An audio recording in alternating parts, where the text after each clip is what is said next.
Oh, this is awesome. I got another Canadian to talk. I love the Canadians. The Canadians are always nice. Well, thanks, Bobby.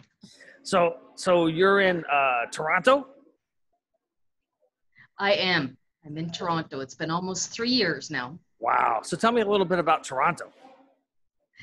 Toronto is it's lively. Uh-huh. There's a lot going on, a lot of LinkedIn lovers here in Toronto, especially Yeah, me.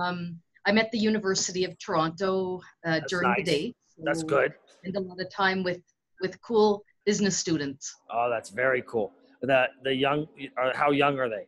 What's the youngest? Any? Oh, 17, Oh, that's 17. very cool. So you got a couple super smart kids coming in, making the older ones feel bad. I like that. A lot of super smart kids that I'm trying to get LinkedIn. Yeah. So let's talk about LinkedIn. You're kind of an expert on LinkedIn, and you're getting them to do it too, right? Oh yeah, I've been training since 2010.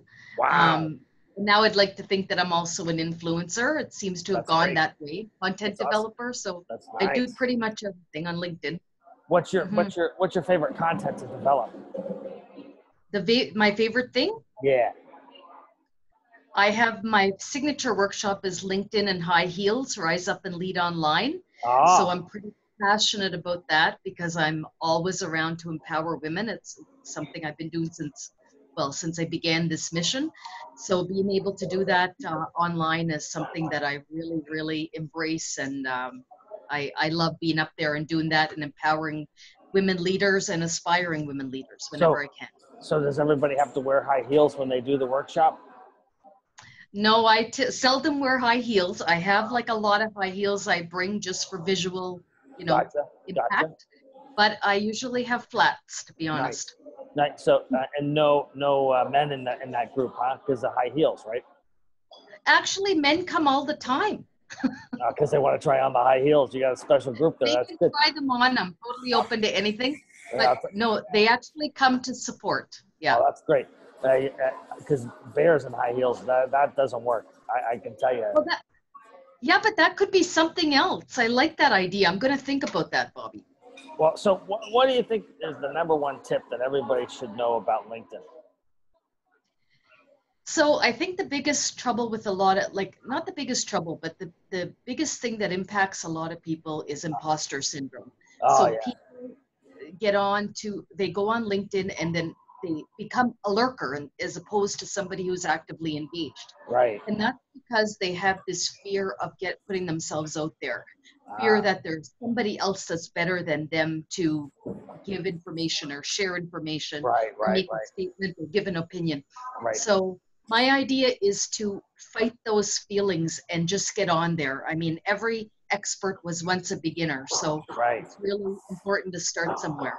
Yeah, you know what? A lot of people don't know that imposter syndrome thing is very real, and every PhD student gets it.